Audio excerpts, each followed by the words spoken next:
जय हिंद साथियों, यह सच्चाई है कि आप दोस्त बदल सकते हैं मगर अपना पड़ोसी नहीं। और अगर पड़ोसी पाकिस्तान जैसा हो तो उसे ठीक करने के लिए कठोर दंड देना हमारा पहला कर्तव्य है। आज भारत सिर्फ पाकिस्तान नहीं बल्कि क्रूरता, बर्बरता और आतंकी मानसिकता के खिलाफ एक जंग लड़ रहा है। हमारी सेना जिस अद्भुत वीरता और शौर्य से लड़ रही है उससे साफ है कि इस बार आतंकवाद का खात्मा होकर रहेगा।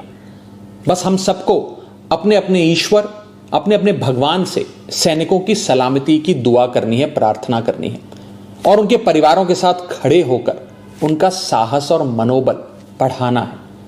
जिन परिवारों से निकलकर कर्नल सोफिया कुरैशी और विंग कमांडर व्योमिका सिंह जैसी बेटियां तिरंगे की शान संभाल रही हैं, जिन परिवारों के बेटे सरहद पर दुश्मन का मुकाबला कर रहे हैं, उन परिवारों के साथ चट्टान की तरह खड़ा होना है। दुनिया जानती है कि हमारा ये उसूल है, ना हम किसी को पहले छेड़ते हैं और ना ही बाद में किसी को छोड़ते हैं। 22 अप्रैल को पहलगाम में पाकिस्तानी आतंकियों ने जिस कायरता और क्रूरता से हमारे निहत्थे लोगों की हत्या की थी, वो मानवता के इतिहास पर एक कलंक की तरह है। सो हमने भी अपने बहनों के सिंदूर का बदला ऑपरेशन सिंदूर की पहली इंस्टॉलमेंट से ले लिया। मगर पाकिस्तान अपनी गलती मानने की बजाय भारत को ही आंख दिखाने लगा।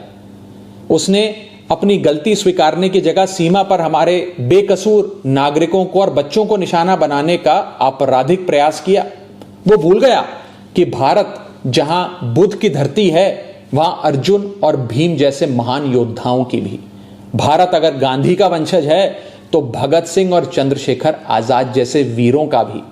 और इसलिए अब भारत की तीनों सेनाएं पूरी ताकत से बता रही हैं कि भारत पाकिस्तान का बाप है और बाप बाप होता है।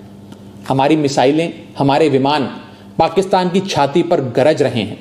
हमारा एयर डिफेंस सिस्टम पाकिस्तान की मिसाइलों और ड्रोन्स को मच्छर की तरह मसलकर मार रहा है। जिन आतंकवादियों ने रहम की भीख मांग रही माताओं के सामने उनके कलेजे के टुकड़े को छीना था, जिन आतंकवादियों ने पुलवामा से लेकर उरी तक हमारे लोगों पर नापाक नजर डाली थी, जिन आतंकवादियों ने 2008 में मुंबई में हमारे सैकड़ों निहत्थों और बेकसूर लोगों की बलि ली थी, जिन आतंकवादियों ने 2001 में हमारे लोकतंत्र के मंदिर इंडियन पार्लियामेंट पर घिनौना हमला किया था, जिन आतंकवादियों ने 1993 में हमारी आर्थिक राजधानी मुंबई को सीरियल ब्लास्ट से दहला दिया था, हमारी सेना उन आतंकवादियों को और उनकी नफरत की मानसिकता को पूरी ताकत से दफनाने में जुटी है।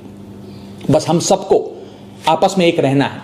मुसीबत में देश की कमजोरी नहीं बल्कि ताकत बनना है। हम किसी भी धर्म, किसी भी जाति या किसी भी राजनीतिक दल से जुड़े हैं, किसी भी नेता को फॉलो करते हैं, इससे ज्यादा महत्वपूर्ण बात यह है कि हम सब हिंदुस्तानी हैं।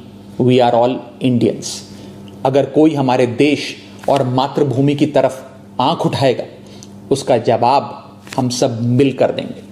हमारी आर्मी, नेवी और एयरफोर्स पाकिस्तान को फिर से याद दिला रहे हैं कि ऐसे ही 1971 में उसको धूल चटाई थी, ऐसे ही पाकिस्तान के 90,000 से अधिक सैनिकों को घुटनों पर लाकर भारत ने नया बांग्लादेश बनाया था। ऐसे ही 1984 में सियाचिन में जब भारत के सैनिकों ने पाकिस्तान के कायरों को दौड़ाया था, ऐसे ही 1999 में कारगिल में हमारी सेना ने पाक के सारे नापाक इरादों को मिट्टी में मिलाया था।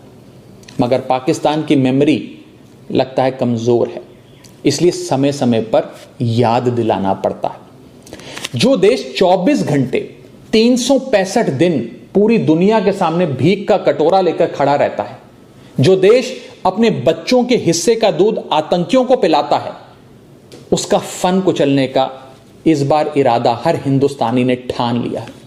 अब की बार पाकिस्तान को सुधार कर रहेंगे। भारत पाकिस्तान को चुनौती और चेतावनी दे रहा है कि सुधर जाओ, वरना अब काशी से लेकर इस्लामाबाद तक बहेगी गंगा, रावलपिंडी में लहराएगा भारत का